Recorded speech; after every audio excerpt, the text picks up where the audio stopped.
So, this is our second lecture on the topic, that is chapter number 9, Current Electricity of 12th Science of Maharashtra Board. And in today's lecture, we are discussing the numericals on Kirchhoff's current law and Kirchhoff's voltage law. These numericals are important for 3 marks. 3 मार्काचं जर example आलं या चॅप्टरवर तर ते याच टाईपवर येईल. ठीक आहे. अजून या चॅप्टरमध्ये अजून वेगवेगळे टाईप आहेत, पण या टाईपवर मात्र 3 मार्काचं एक्झाम्पल परफेक्ट बसतं. 3 मार्काचंच का म्हणतोय मी, तुमच्या लक्षात येईलच, कारण की एक्झाम्पल थोडंसं लेंदी आहे. समजायला सोपं आहे पण लेंदी आहे. ठीक आहे. आता पहिलं एक्झाम्पल त्यांनी काय दिलं बघा. 2 batteries of 7 volt and 13 volt and internal resistance 1 ohm and 2 ohm respectively are connected in parallel.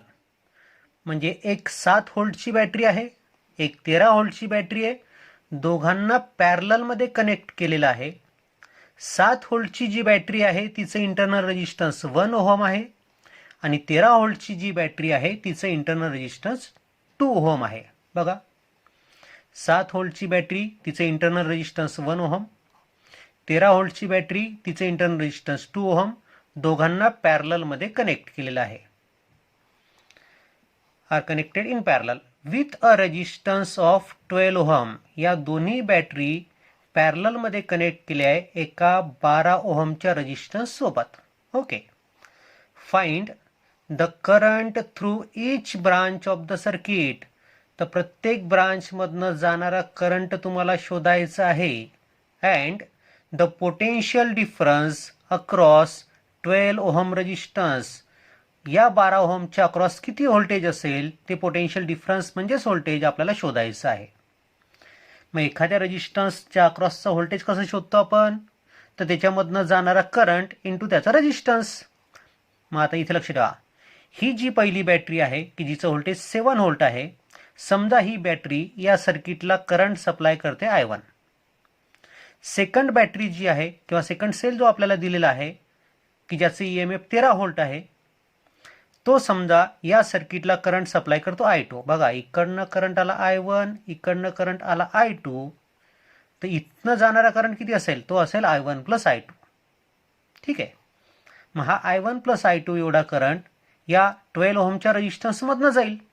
हा I1 प्लस I2 इथपर्यंत आला, याच्यातला I2 या बॅटरीकडे चालला जाईल आणि राहिलेला I1 या बॅटरीच्या निगेटिव्हपर्यंत पोहोचेल.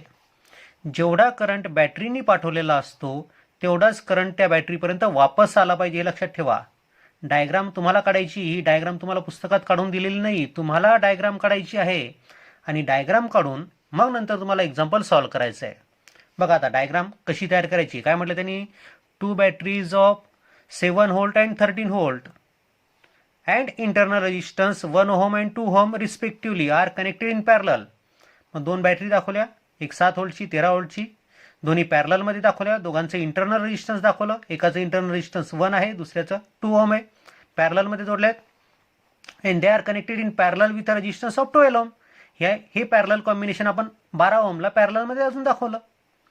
Find the current through the external resistance. तर या एक्सटर्नल रेजिस्टन्स मधला करंट काढायचा आहे. आता इथे लक्ष ठेवा, इथे हे एक्झाम्पल सॉल्व करताना तुम्हाला किर्चॉफ्स व्होल्टेज लॉ अप्लाय करता येणं आवश्यक आहे. नसेल अप्लाय करता येत तर तुम्ही किर्चॉफ्स व्होल्टेज लॉ कसा अप्लाय करतात हे पहिल्या लेक्चरमध्ये मी सांगितलेलं आहे, ते लेक्चर पुन्हा एकदा बघून घ्या. ठीक आहे. मग आता आपल्याला KCL आणि KVL दोन्ही वापरायचे आहेत.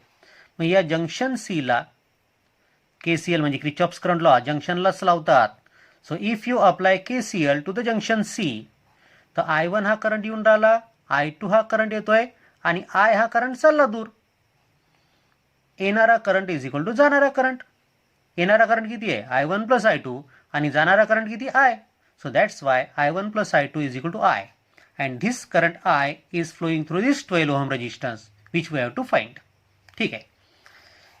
एका कोणत्या तरी जंक्शनला त्या ठिकाणी KCL अप्लाय करायचा, I1 I2 आणि I मधलं रिलेशन दाखवायचं काय असेल तर. ठीक आहे. ज्या जंक्शनवरनं क्लिअर होत असेल त्या जंक्शनला. त्यानंतर आता KVL अप्लाय करायचं आहे. आता बघा इथे तीन लूप आहेत, A B D E D F E C A असं. हे एक लूप दिसतं तुम्हाला, ए बी डी सी ए हे दुसरं लूप दिसतं, C D F E C हे तिसरं लूप दिसतं. मी या तीन लूपपैकी कोणतेही दोन लूप वापरायचे. त्या दोन लूपसाठी तुम्हाला दोन इक्वेशन मिळतील, ते दोन इक्वेशन सॉल्व्ह करायचे. स्टेप लक्षात ठेवा, तुम्हाला या फिगरमध्ये तीन लूप आहेत, त्या तीन लूपपैकी कोणतेही दोन लूप घ्यायचे. दोन लूपसाठी तुम्हाला दोन इक्वेशन मिळतील आणि ते दोन इक्वेशन सॉल्व्ह करायचे. ठीक आहे, मी पहिले लूप घेतोय ए ई एफ बी ए. ए ई एफ बी ए म्हणजे हे बाहेरचं लूप. ठीक आहे, या लूपला मी KVL अप्लाय करतोय. मग आता KVL जर अप्लाय करायचं आहे तर या लूपमध्ये KVLचं स्टेटमेंट काय, किर्चॉफ्स व्होल्टेज लॉचं स्टेटमेंट काय, algebraic sum of EMF and algebraic sum of potential difference is equal to 0. मग या पाथमध्ये असणाऱ्या सगळ्या EMFचं मी अल्जेब्रिक सम करतो. बघा आता हा एक EMF आहे, या पाथमध्ये फक्त एकटाच EMF आहे 7 व्होल्टचा. मग ते EMF घेतलं मी 7 +7. का बरं घेतलं, कारण की हा EMF लूपच्या दिशेने करंट पाठवणार, लूप या डायरेक्शननी बरोबर आहे, आणि EMF पण त्याच दिशेने करंट पाठवतोय, म्हणून +7 मी घेतलं. ठीक आहे, मग आता इकडे आलो मी, पॉईंट ई ते एफच्या मध्ये हा रेजिस्टन्स आहे 12 ओहमचा. मग याच्या अक्रॉसचा पोटेन्शियल डिफरन्स काय असतं, I × R. सो 12 हा रेजिस्टन्स झाला आणि करंट किती चालला याच्यामधनं I1 + I2. So 12 × I1 + I2 हा झाला पोटेन्शियल डिफरन्स. आता लूप पण या दिशेने आहे आणि करंट पण त्याच दिशेने चालला आहे, त्यामुळे हा जो प्रॉडक्ट आहे तो मी निगेटिव्ह घेतला, मायनस घेतला, बरोबर आहे. जर रेजिस्टन्समधनं जाणाऱ्या करंटची दिशा आणि लूपची दिशा जर एकच असेल तर तो पोटेन्शियल डिफरन्स आपण निगेटिव्ह घेतो, म्हणून हा मी निगेटिव्ह घेतला. ठीक आहे, मग या पाथमध्ये हा एक रेजिस्टन्स होता, या पाथमध्ये हा दुसरा रेजिस्टन्स आहे, इंटरनल रेजिस्टन्स. इंटरनल रेजिस्टन्सला पण तुम्हाला कन्सिडर करावं लागेल, पण त्याच्यामधनं करंट किती चालला, I1, रेजिस्टन्स किती आहे 1 ओहम. सो 1 × I1 हा झाला पोटेन्शियल डिफरन्स याच्या अक्रॉसचा. करंट इंटू रेजिस्टन्स, करंट चालला I1, रेजिस्टन्स आहे 1 ओहम. So 1 × I1. पण हा मी मायनस का बरं घेतला, आता बघा लूपची दिशा आणि त्या रेजिस्टन्समधनं जाणाऱ्या करंटची दिशा एकच आहे आणि म्हणून मग हा प्रॉडक्ट मी मायनस घेतला. याला सॉल्व्ह केलं, सो 7 हा -12 I1 हा -I1 म्हणजे -13 I1 हा -12 I2 is equal to 0.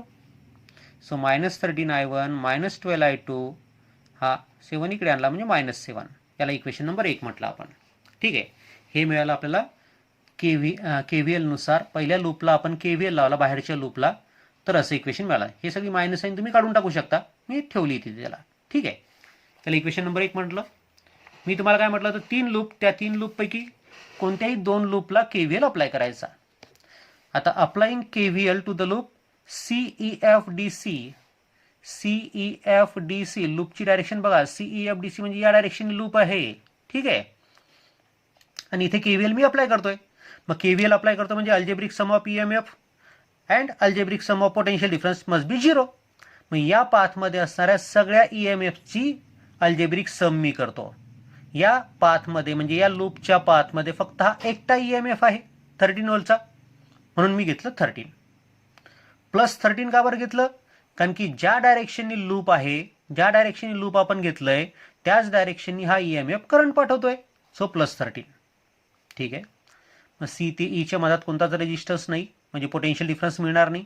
E ते F या दरम्यान हा 12 ओहमचा रेजिस्टन्स आहे, त्याच्यामधला करंट किती चालला I, म्हणजेच I1 + I2.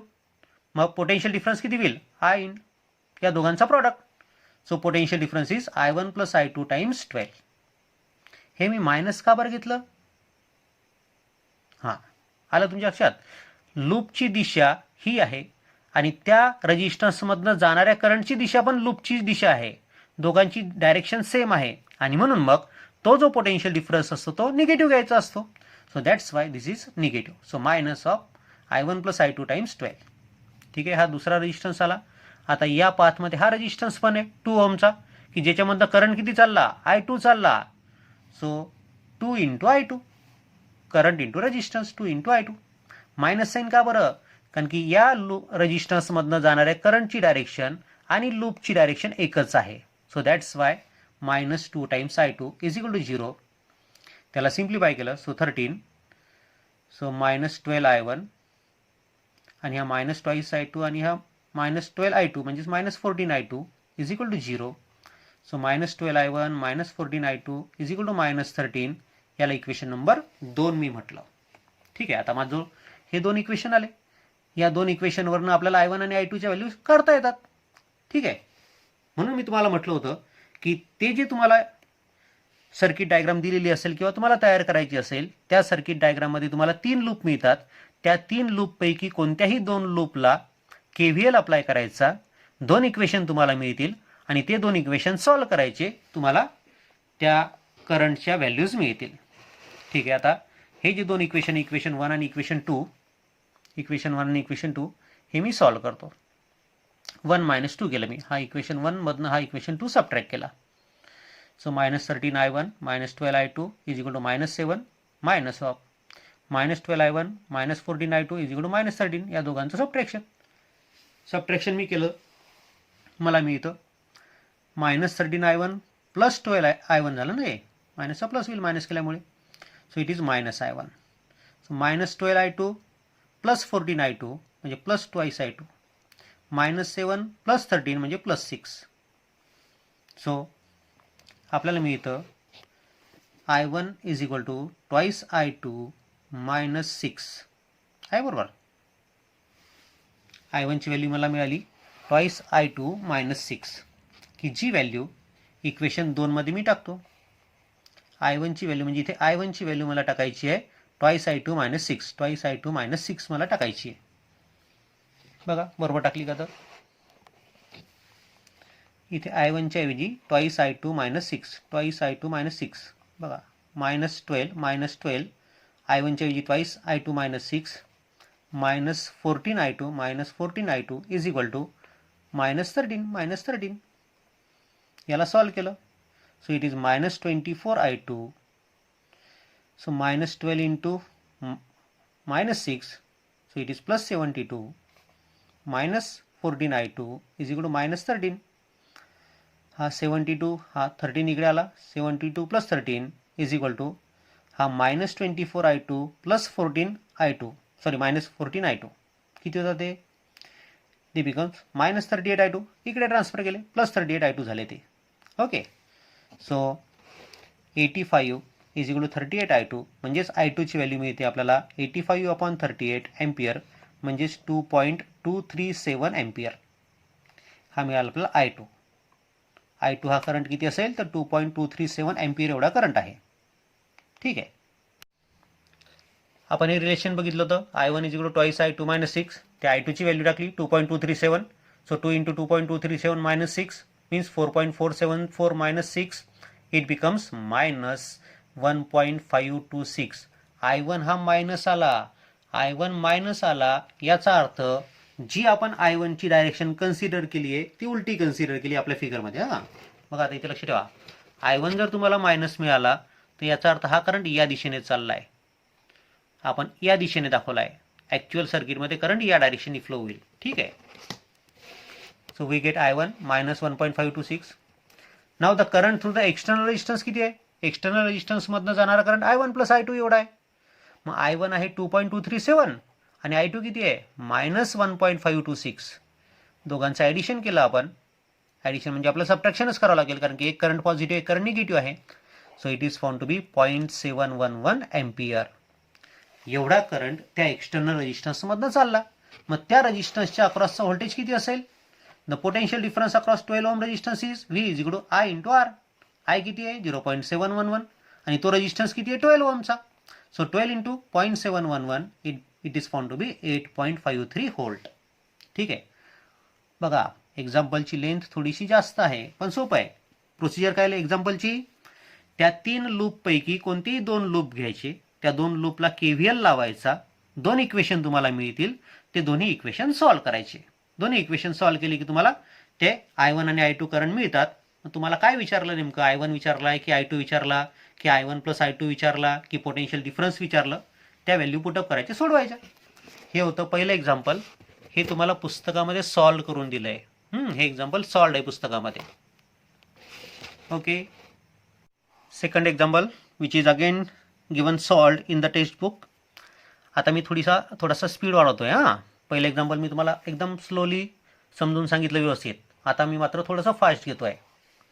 बघा सेकंड एक्झाम्पलमध्ये काय म्हटलंय, for a given network find the current through 4 ohm and 3 ohm. Assume that the cell has negligible internal resistance. तुम्हाला अशी सर्किट डायग्राम दिलेली आहे डायरेक्ट आणि तुम्हाला विचारलंय की 4 ओहमचा जो रेजिस्टन्स आहे म्हणजे हा पण आहे, 4 ओहमचा हा पण आहे आणि 3 ओहमचा रेजिस्टन्स यांच्यामधनं किती करंट जातो. बघा आता या 4 ओहममधनं करंट चालला I3 एवढा म्हणजे I1 plus I2 is equal to I3. हां, I3 एवढा करंट या 4 ओहममधनं चालला. या 4 ओहममधनं किती चालला, I1 चालला. म्हणजे या 4 ओहममधनं जाणारा करंट वेगळा, या 4 ओहममधनं जाणारा करंट वेगळा आणि या 3 ओहममधनं जाणारा करंट I2 आहे. ही 5 व्होल्टची बॅटरी या डायरेक्शनने I3 एवढा करंट सप्लाय करते असं दिलेलं आहे आपल्याला आणि ही जी 10 व्होल्टची बॅटरी आहे ही या डायरेक्शननी I1 एवढा करंट सप्लाय करत आहे असं आपल्याला दिलेलं आहे. मग ठीक आहे. जंक्शन सीचा जर मी विचार केला तर इकडनं I3 करंट आला, I2 करंट या डायरेक्शननी चालला आणि I1 करंट या डायरेक्शननी चालला. सो येणारा करंट मी घेतला पॉझिटिव्ह, I3 करंट हा पॉझिटिव्ह घेतला. I2 हा करंट जंक्शनपासून दूर चालला म्हणून निगेटिव्ह घेतला आणि I1 हा करंट पण जंक्शनपासून दूर चालला म्हणून निगेटिव्ह घेतला. So I3 minus I2 minus I1 is equal to 0. Algebraic sum of current is 0. So I3 is equal to I1 plus I2. बघा तेच तुम्हाला मिळतं. तुम्ही डायरेक्ट पण लिहू शकता किंवा या प्रकारे पण लिहू शकता. आता आपण काय म्हटलं होतं, एका जंक्शनला KCL लावायचा आणि करंटमधलं रिलेशन काढून घ्यायचं. नंतर 2 लूप आपल्याला कन्सिडर करायचे आहेत आणि त्या 2 लूपला KVL आपल्याला अप्लाय करायचं आहे. So applying KVL to the loop EFCDE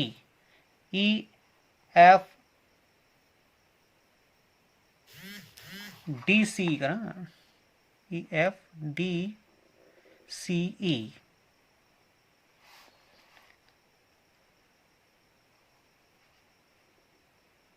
sorry हां EFCD's पाहिजे ते EFCDE असं घेतलंय ते. ठीक आहे EFCDE. आता या लूपची डायरेक्शन बघा कोणती, तर डायरेक्शन आहे या लूपची ही EFCDE. आता या लूपमधल्या सगळ्या EMFचं सम करा. या लूपमध्ये फक्त एकटाच EMF 10 व्होल्टवाला, तो लूपच्या दिशेनेच करंट पाठवतोय म्हणून +10. या लूपमधल्या सगळ्या पोटेन्शियल डिफरन्सची बेरीज करा. किती पोटेन्शियल डिफरन्स आहे, 2, कारण की 2 रेजिस्टन्स दिसतात त्या पाथमध्ये. मग हा आहे एक रेजिस्टन्स 3 ओहमचा, त्याच्यामधलं करंट चालला I2. सो पोटेन्शियल डिफरन्स किती असेल, 3 टाइम्स I2. आता लूपची डायरेक्शन ही आहे आणि करंटची डायरेक्शन रेजिस्टन्समध्ये जाणाऱ्या करंटची दिशा लूपच्या विरुद्ध आहे. So +3 I2. आता इथे पहा हा रेजिस्टन्स 4 ओहमचा, मग पोटेन्शियल डिफरन्स किती, 4 times the current flowing through the resistance म्हणजे 4 टाइम्स I1. 4 times I1. पण हा मायनस का बरं घेतला मी, बघा लूपची डायरेक्शन आणि करंटची डायरेक्शन, रेजिस्टन्समधल्या करंटची डायरेक्शन सेम आहे आणि सेम असल्यामुळे तो प्रॉडक्ट निगेटिव्ह घ्यायचा. एक EMF आहे, 2 पोटेन्शियल डिफरन्स आहे. एक EMF आहे, 2 पोटेन्शियल डिफरन्स आले सगळे इज इक्वल टू 0. सगळ्या EMF आणि सगळ्या पोटेन्शियल डिफरन्सची बेरीज 0 घ्यायची. सो इट बिकम्स, सिम्प्लिफाय केला याला फक्त मी, हा 4I1 इकडे घेतला, 3I2 इकडे घेतला, 10 तिकडेच ठेवला. So 4I1 minus 3I2 is equal to 10. त्याला इक्वेशन नंबर 1 म्हटलं. त्यानंतर आता दुसरं लूप घेतोय मी. दुसरं लूप घेतोय FABCF. FABCF म्हणजे हे लूप, डायरेक्शन लूपची हीच FABCF या डायरेक्शनने क्लॉकवाईज आपण लूप घेतला. ठीक आहे. या लूपला KVL अप्लाय करतोय मी. KVL घेताना algebraic sum of EMF plus algebraic sum of potential difference is equal to 0. मग या लूपमध्ये असणाऱ्या सगळ्या EMFची बेरीज करा. कोणता कोणता EMF, हा एक आहे 5 व्होल्टचा. सो 5 प्लस घेतला. का बरं प्लस घेतला, कारण की लूपच्या दिशेने करंट पाठवतोय. या लूपमध्ये असणारे पोटेन्शियल डिफरन्स, हा एक पोटेन्शियल डिफरन्स, हा एक पोटेन्शियल डिफरन्स. जेवढे रेजिस्टन्स असतील तेवढे पोटेन्शियल डिफरन्स असतात, बरोबर आहे. मग हा पोटेन्शियल डिफरन्स म्हणजे किती आहे, 3 × I2. So 3 × I2. मग आता लूप जर असं आहे, इथे इक्वेशन आहे खालचं आहे, लूप जर असं आहे तर 3 × I2 हे पॉझिटिव्ह घेसाल की निगेटिव्ह, लूपच्या दिशेनेच करंट चालला आहे म्हणून minus, so -3 times I2.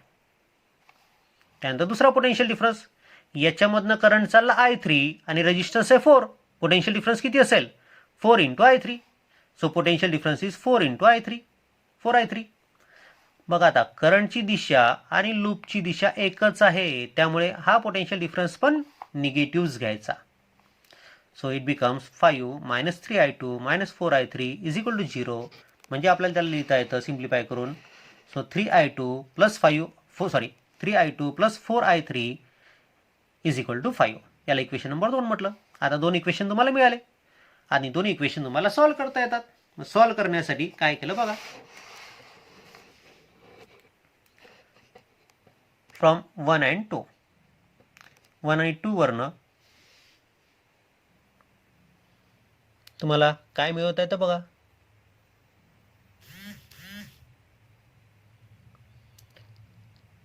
I2 plus 4 times I3 म्हणजेच काय I1 plus I2. 3I2 plus 4I3 आहे ना. या I3च्या ऐवजी काय ठेवता आपल्याला I1 प्लस I2 ठेवता येतं. So I1 plus I2 is equal to 5. हेच इक्वेशन आहे. हा मधातला पार्ट नाही आहे. Is equal to 5. म्हणजेच आपल्याला मिळतं 4I1 प्लस 7I2, बरोबर आहे का. 4I1 plus 7I2 is equal to 5. हे इक्वेशन नंबर 3. आता हे I1 आणि I2 मधले इक्वेशन आहे, हे पण I1 आणि I2 मधले इक्वेशन आहेत. दोन इक्वेशन आपल्याला मिळाले I1 आणि I2 मधले, आपल्याला सॉल्व्ह करता येतात. दोघांचं मी सबट्रॅक्शन केलं. सो 1 - 3 इम्प्लाइज 1 आहे 4I1 - 3I2 is equal to 10 आणि 3 आहे 4I1 plus 7I2 is equal to 5. दोघांचं सबट्रॅक्शन 4I1 झालं कॅन्सल. -3I2 - 7I2 म्हणजेच -10I2 इज इक्वल टू 10 - 5 म्हणजेच 5. So -10I2 is equal to 5 म्हणजेच I2 इज इक्वल टू -5/10 म्हणजे -0.5 ampere. I2 हा current negative आला. I2 हा करंट निगेटिव्ह आला याचा अर्थ काय, आपण फिगरमध्ये I2 ची जी डायरेक्शन घेतली आहे ती ॲक्च्युअल सर्किटमध्ये उलटी असेल, म्हणून मायनस आपल्याला I2 मिळाला. ठीक आहे. I2 मिळाला आपल्याला. आपण आता घेतोय त्या ठिकाणी I1 ची व्हॅल्यू शोधतोय. So from 1 4I1 - 3I2 is equal to 10. So 4I1 I2 ची व्हॅल्यू टाकली मी -0.5. So 4I1 - 3 times -0.5 is equal to 10 means 4I1 plus 1.5 is equal to 10. So 4I1 is equal to 8.5. So I1 is equal to 8.5 upon 4 is equal to 2.12 ampere. बघा आता व्यवस्थित लक्षात घ्या. स्टेपिंगकडे लक्ष द्या व्यवस्थित. कशा प्रकारे मी सिम्प्लिफाय केलं तर एकदम सोपी पद्धत आहे, त्यामुळे त्याला काही एक्सप्लेन करण्याची आवश्यकता नाही. तुम्ही बघू शकता. घाई होत असेल तर त्याला पॉज करा आणि बघा थोडा आरामशीर.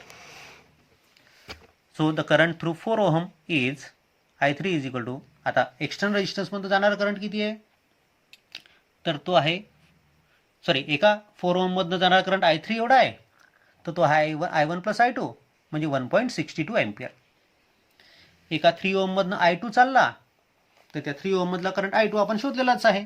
I2 किती आहे -0.5 एम्पियर. आणि एका 4 ओहम मधनं I1 एवढा करंट चालला, I1 पण आपण शोधलेला आहे. I1 ची व्हॅल्यू किती आली आपल्याजवळ, I1 आली 2.12 एम्पियर. ठीक आहे. म्हणजे तीनही रेजिस्टन्स मधनं किती करंट चालले ते आपल्याला सांगता येतं. आन्सरमध्ये मात्र तुम्हाला सेपरेट लिहावं लागेल इथे की the current flowing through 4 ohm resistance is this much, the current flowing through 3 ohm resistance is this much and the current flowing through the 4 ohm resistance is this much. Okay. हे दुसरं example होतं पुस्तकामध्ये सोडवलेलं. तिसरं example याच टाईपवर पुस्तकामध्ये एक्झरसाइजमध्ये दिलेलं example आहे 10व्या नंबरचं. ठीक आहे. एक्झाम्पलमध्ये काय म्हटलं पहा, तुम्हाला डायग्राम दिलेली नसते. या टाईपच्या एक्झाम्पलमध्ये तुम्हाला डायग्राम तयार करायची असते.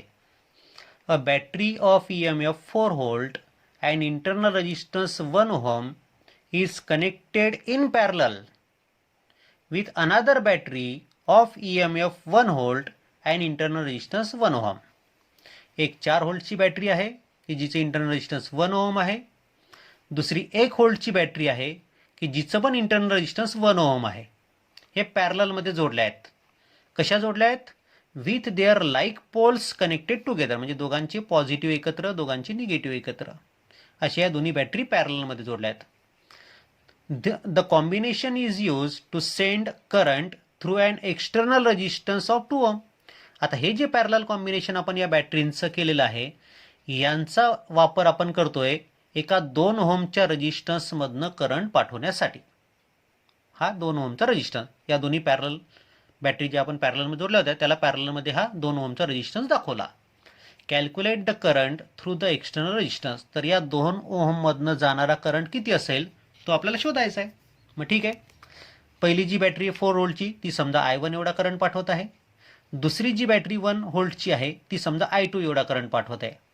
मग हा I1 हा I2 दोन्ही आली इकडनं आणि ते दोन्ही मिळून या रेजिस्टन्समध्ये जातील. म्हणजे या रेजिस्टन्समधनं जाणारा करंट किती असेल I1 प्लस I2. त्याला मी काय म्हटलं I. हा I1 प्लस I2 इकडे वापस येईल. I1 या बॅटरीने करंट पाठवला म्हणून I1 या बॅटरीच्या निगेटिव्हला पोहोचेल. I2 करंट या बॅटरीने पाठवला होता म्हणून राहिलेला I2 करंट हा या बॅटरीच्या निगेटिव्हपर्यंत पोहोचेल. जेवढा करंट बॅटरीने पाठवलेला असतो तेवढाच बॅटरीच्या निगेटिव्हपर्यंत पोहोचला पाहिजे. ही काळजी तुम्हाला फिगर काढताना घ्यावी लागेल. ठीक आहे, ही फिगर दिलेली नसेल तुम्हाला, ही तुम्हाला काढायची आहे. ठीक आहे, या प्रकारे आपण फिगर ड्रॉ केली.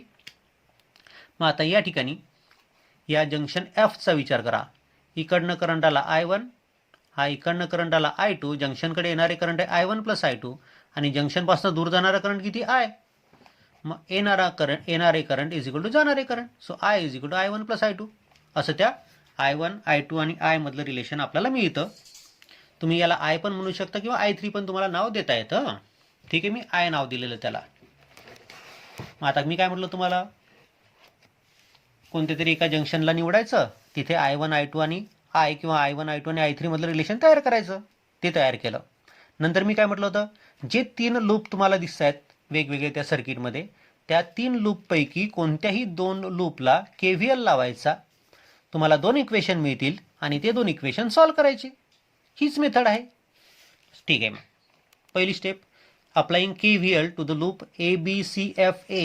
ABCFA म्हणजे आपण लूप घेतोय क्लॉकवाईज, या डायरेक्शननी लूपची डायरेक्शन लक्षात घ्या. मग आता या लूपला जर KVL लावलं तर या लूपमधले सगळे EMF गोळा करा पहिले. किती EMF आहे या लूपमध्ये, फक्त एकच आहे 4 व्होल्टचा, म्हणून 4 घेतला. तो प्लस का बरं घेतला, कारण की ही जी 4 व्होल्टची बॅटरी आहे ती त्या लूपच्या दिशेनेच करंट पाठवते म्हणून प्लस. ठीक आहे, आता या लूपमधले EMF घेतोय आपण. हा रेजिस्टन्स आहे 2 ओहमचा, त्याच्यामधनं करंट चालला I. सो 2 इंटू I, हे झालं पोटेन्शियल डिफरन्स. आता हे मायनस घ्यायचं की प्लस, लूपच्या दिशेनेच करंट चालला रेजिस्टन्समधनं म्हणून मायनस 2 टाइम्स I. त्यानंतर या लूपमध्ये हा एक रेजिस्टन्स दिसतो तुम्हाला 1 ओहमचा, की ज्याच्यामधनं करंट चालला I1, लूपच्या दिशेनेच चालला. So -1 into I1 is equal to 0. Minus आलं लक्षात, का बरं घेतलं मायनस, तर करा याला सॉल्व. आयच्या ऐवजी I1 प्लस I2 ठेवा. So 4 - 2 times I1 plus I2 minus I1 is equal to 0. So 4 is equal to 3I1 plus 2I2. याला इक्वेशन नंबर 1 म्हटलं. बघा, कोणत्या तरी एका लूपला KVL अप्लाय करायचं, एक इक्वेशन तुम्हाला मिळतं. इक्वेशन नंबर 1 आपल्याला मिळालं. तशाच प्रकारे दुसरं लूप घ्यायचं. दुसरं लूप घेतलं आता या ठिकाणी ABCDEFA. ABCDEFA म्हणजे बाहेरचं लूप. या लूपला मी KVL लावतो आणि आपल्याला दुसरं इक्वेशन मिळेल. मग आता या लूपमध्ये किती EMF दिसत आहेत तुम्हाला, या लूपमध्ये बाहेरच्या फक्त एकटाच आहे 1 व्होल्टवाला. मग तो EMF घेतला 1, प्लस 1 का बरं घेतला, कारण की तो लूपच्या दिशेनेच करंट पाठवून राहिला म्हणून प्लस 1. आता या लूपमध्ये हा एक रेजिस्टन्स आहे, म्हणजे हा एक पोटेन्शियल डिफरन्स आहे आणि हा दुसरा पोटेन्शियल डिफरन्स आहे. बाकी कोणताच पोटेन्शियल डिफरन्स आता या लूपमध्ये नाही. मग हा जर पोटेन्शियल डिफरन्स किती आहे, मग तर याचा रेजिस्टन्स इंटू याच्यामधनं जाणारा करंट म्हणजेच 2 टाइम्स I. लूपची डायरेक्शन आणि जाणाऱ्या करंटची दिशा एकच असल्यामुळे मायनस साईन, -2 टाइम्स I. आता हा याच्यामधनं करंट चालला I2 आणि हा 1 ओहमचा रेजिस्टन्स आहे. So 1 into I2. हा पण मायनस का बरं घेतला, कारण की लूपची दिशा आणि त्या रेजिस्टन्समधनं जाणाऱ्या करंटची दिशा सेम आहे म्हणून मायनस घेतला. करा याला सॉल्व. आयच्या ऐवजी I1 प्लस I2 टाकला. So 1 - 2 times I1 plus I2 minus I2 is equal to 0. So we get 1 is equal to twice I1 plus 3I2. याला इक्वेशन नंबर 2 म्हटलं मी. ठीक आहे, म्हणजे इक्वेशन 1 आणि इक्वेशन 2 असे दोन इक्वेशन आपल्याला मिळाले. आता हे जे दोन इक्वेशन आपल्याला मिळाले याला आपण सॉल्व करू. आता याला सॉल्व करण्यासाठी या इक्वेशन 1ला मी 2 नी मल्टिप्लाय करतो आणि इक्वेशन 2ला 3 नी मल्टिप्लाय करतो. याला 2 नी याला 3 नी, म्हणजे हे 3I1 आणि 2I1 काय होतील, रिड्यूस होऊन जातील. तर मला मिळतं याला इक्वेशनला मी 2 नी मल्टिप्लाय केलं तर काय होईल, इथे होईल 4 चे 8 होतील, 3 चे 6 होतील, 2 चे 4 होतील. So it becomes 8 is equal to 6I1 plus 4I2. Equation 2ला जर 3 नी मल्टिप्लाय केलं, या इक्वेशन 2ला जर मी 3 नी मल्टिप्लाय केलं तर इथे काय होईल 3, इथे काय होईल 6I1, इथे काय होईल 9I2. So 3 is equal to 6I1 plus 9I2. दोघांचं सबट्रॅक्शन केलं, हे दोघांचं सबट्रॅक्शन केलं. सो 8 मायनस 3 म्हणजेच 5, 6I1 मायनस 6I1 म्हणजे 0 आणि 4I2 मायनस 9I2 म्हणजेच मायनस 5I2. ठीक आहे, हा 5 आणि हा 5 कॅन्सल झाला, म्हणजे I2 मिळाला आपल्याला मायनस 1 एम्पियर. I2 मिळाला minus 1 ampere. I2 minus 1 ampere मिळाला, म्हणजे याचा अर्थ काय, हा जो I2 या डायरेक्शनने मी दाखवलाय, ॲक्च्युली करंट काय कोणत्या डायरेक्शनने फ्लो होत असेल, उलट्या दिशेने. I2 करंट हा या दिशेने जात असेल, या सेलमधनं उलट्या दिशेने. मायनस आला याचा अर्थ. हां, आता I2 ची व्हॅल्यू भेटली आपल्याला मायनस 1. इक्वेशन नंबर 1 मध्ये काय दिसतं, 4 is equal to 3I1 plus 2I2. I2 ची व्हॅल्यू टाका minus 1. So it becomes 4 is equal to 3I1 plus 2, I2 ची व्हॅल्यू मायनस 1. सॉल्व केलं, so 4 is equal to 3I1 minus 2, म्हणजेच 4 प्लस 2 म्हणजे 6 is equal to 3I1. So I1 is equal to 2 ampere. I1 मिळाला आपल्याला 2 ampere. So the current through external रेजिस्टन्समध्ये जाणारा current किती आहे, तो आहे I1 प्लस I2, म्हणून 2 प्लस मायनस 1 म्हणजेच 2 minus 1 is equal to 1 ampere. म्हणून त्या एक्सटर्नल रेजिस्टन्समधनं जाणारा करंट किती असेल, 1 एम्पियर असेल. ठीक आहे. The next example is again from the text book which is ask in exercise example number 11. बघा, आता एकाच टाईपवर 2 एक्झाम्पल त्यांनी सॉल्व करून दिलेत पुस्तकामध्ये आणि 2 एक्झाम्पल एक्झरसाइजमध्ये दिले तुम्हाला सोडवण्यासाठी. त्या टाईपचा इम्पॉर्टन्स त्यांनी वाढवलं आहे पुस्तकामध्ये. पण जर तुम्ही नीट आणि JEEचा विचार करत असाल तर नीट आणि JEEमध्ये मात्र या टाईपवर सहसा एक्झाम्पल विचारल्या जात नाही. का नाही विचारल्या, तुम्हाला समजलं असेल की इक्वेशन एवढं मोठं तयार करा, त्याचं लेंदी येतं आणि त्यानुसार मग सोडवायला वेळ लागतो आणि त्या विदिन त्या पर्टिक्युलर टाईममध्ये ते काही सॉल्व्ह होत नाही मुलांकडनं. म्हणून या टाईपवर सहसा एक्झाम्पल नीट आणि JEEमध्ये येत नाही. ठीक आहे, असू द्या, ती वेगळी गोष्ट आहे. आपल्याला मात्र सॉल्व्ह करायचं आहे, आपल्याला बोर्डामध्ये येणार आहे एक्झाम्पल. आणि ते चौथं एक्झाम्पल पहा. 2 cells of EMF 1.5 volt and 2 volt having respective internal resistance of 1 ohm and 2 ohm. एक सेल 1.5 व्होल्टचा आहे, एक 2 व्होल्टचा आहे. दोघांचे इंटरनल रेजिस्टन्स, एकाचं 1 ओम आहे, दुसऱ्याचं 2 ओम आहे. Are connected in parallel. ते दोन्ही सेल आपण पॅरललमध्ये जोडले. बरं. So as to send current in the same direction. याचा अर्थ काय होतो, so as to send current in the same direction म्हणजे दोन्ही सेल आपण असे जोडतोय की दोन्ही सेल एकाच दिशेने करंट पाठवतील. म्हणजे दोन्ही सेलचे पॉझिटिव्ह तुम्हाला एकत्र करावे लागतील आणि दोन्ही सेलचे निगेटिव्ह एकत्र करावे लागतील. मग एक 1.5 व्होल्टचा सेल घेतला की ज्याचा इंटरनल रेजिस्टन्स 1 ओम आहे, दुसरा सेल 2 व्होल्टचा घेतला की ज्याचं इंटरनल रेजिस्टन्स 2 ओम आहे. दोघांना पॅरललमध्ये जोडलं.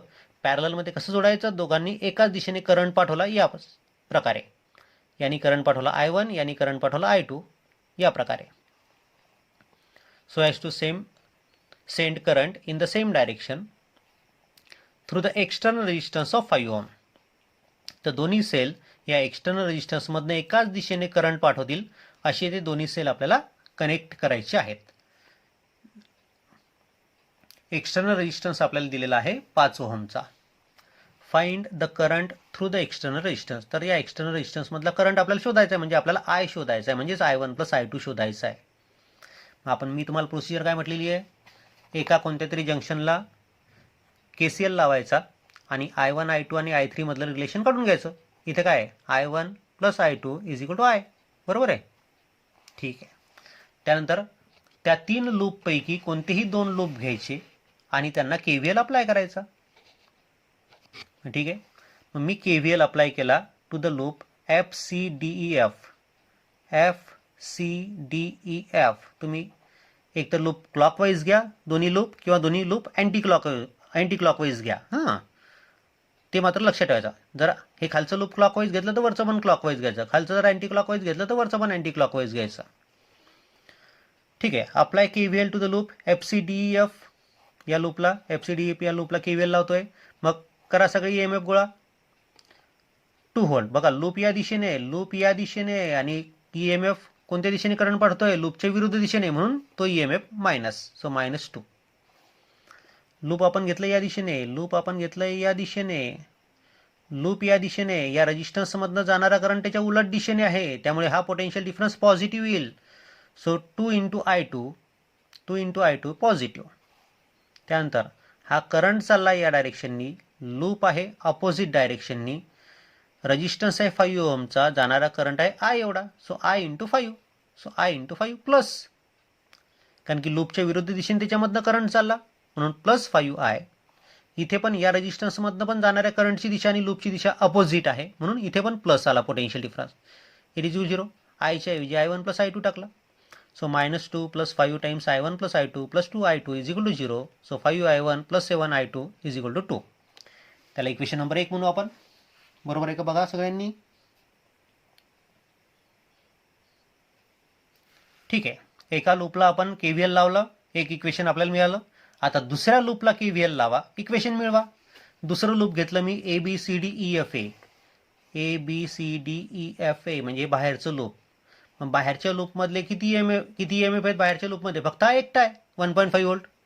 मग लूप आपलं या दिशेने आहे आणि हा EMF त्या लूपच्या विरुद्ध दिशेने करंट पाठवतोय, म्हणून -1.5 झाले. सगळे EMF संपले त्या लूपमधले. मग आता पोटेन्शियल डिफरन्स घ्या. हा एक पोटेन्शियल डिफरन्स आहे त्या लूपमध्ये, हा दुसरा पोटेन्शियल डिफरन्स त्या लूपमध्ये. याच्यामधनं करंट चालला I1, रेजिस्टन्स आहे 1, सो 1 इंटू I1. प्लस घ्यायचं की मायनस घ्यायचा? प्लस. का बरं प्लस? कारण की लूप या दिशेने आहे आणि करंट त्या रेजिस्टन्समधनं उलट दिशेने चालला, म्हणून प्लस 1I1. आता हा रेजिस्टन्स, याच्यामधनं करंट चालला I, सो 5 इंटू I. हा झाला पोटेन्शियल डिफरन्स. आता लूपची दिशा ही त्या रेजिस्टन्समधनं जाणाऱ्या करंटची दिशा त्याच्या अपोजिट, म्हणून plus 5I is equal to 0. आयची किंमत टाकली I1 plus I2. So it becomes -1.5 plus I1 plus 5I1 plus 5I2 is equal to 0. आयच्या ऐवजी I1 प्लस I2 टाकलं. So it becomes 6I1 plus 5I2 is equal to 1.5. असे दोन equation आपल्याला मिळाले. आता हे दोन इक्वेशन आपल्याला सॉल्व्ह करायचे आहेत. दोन्ही इक्वेशन सॉल्व्ह करून तुम्हाला काय मिळतं पहा. आता याच्यातलं मला समजा I1 काढून टाकायचं आहे, तर इथे 5I1 आहे, इथे 6I1 आहे, म्हणून या इक्वेशनला मी 6 नी मल्टिप्लाय करतो, याला 5 नी मल्टिप्लाय करतो. So equation 1 is multiplied by 6, equation 2 is multiplied by 5, आणि दोघांचं काय केलं मी? सबट्रॅक्शन केलं. जे काही आपल्याला मिळतील ते सबट्रॅक्शन. मग याला मी 6 नी मल्टिप्लाय केला, काय होईल? 6 5 जा 30I1, 6 7 जा 42I2 इज इक्वल टू 6 2 जा 12.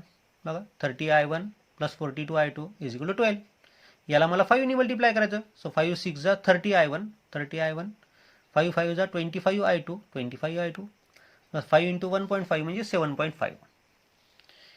हे जे दोन इक्वेशन आपल्याला मिळाले त्या दोघांचं काय करायचं? Subtraction.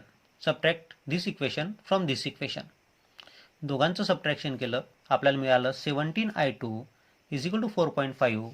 So I2 is equal to 4.5 upon 17 means 0.265 ampere. I2 मिळाला आपला 0.265. आता कोणत्याही इक्वेशनमध्ये, इक्वेशन 1 और इक्वेशन 2, कोणत्याही इक्वेशनमध्ये ती I2 ची किंमत टाका, तुम्हाला I1 मिळेल. So 5I1 plus 7I2 is equal to 2. Equation आपल्याला माहिती आहे. So 5I1 is equal to 2 minus 1.855. So it becomes I1 is equal to 0.029 ampere. I1 मिळाला आपल्याला 0.029. आपल्याला शोधायचं आहे त्या एक्सटर्नल रेजिस्टन्स मधला करंट, आणि त्या एक्सटर्नल रेजिस्टन्स मधला करंट किती जातो? I1 plus I2. I1 आहे 0.029, I2 आहे 0.265. आपल्याला मिळतं 0.294 एम्पियर, म्हणजेच 5/17 एम्पियर. असे हे 4 एक्झाम्पल्स आपल्या पुस्तकामध्ये विचारलेले आहेत. ठीक आहे. एक एक्झाम्पल मी तुम्हाला देतोय, ते तुम्ही होमवर्कमध्ये सॉल्व करा आणि इथे मी तुम्हाला सोल्युशन पण इथे देतोच आहे. ठीक आहे, पण तुम्ही स्वतः प्रयत्न करा, मी एक्सप्लेन करत नाही. या एक्झाम्पलचा तुम्ही स्क्रीनशॉट काढून घ्या. मी एक्सप्लेन करत नाही आहे, तुम्ही स्वतः ती प्रोसिजर पाहायची, समजेलच तुम्हाला ती, न समजण्यासारखं काहीच नाही त्याच्यामध्ये, आणि सोडून बघायचं. हा पहिला स्क्रीनशॉट असेल तुमचा. ठीक आहे, याच्या समोरचं पण स्क्रीनशॉट काढून घ्या.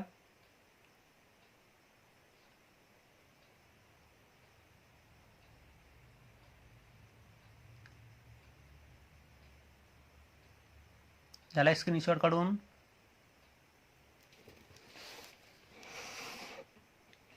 या समोरच्या पार्टचा पण स्क्रीनशॉट काढून घ्या.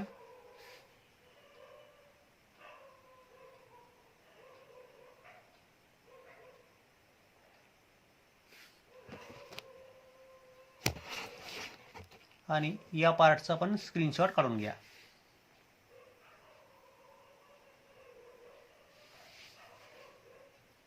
ठीक आहे, ओके.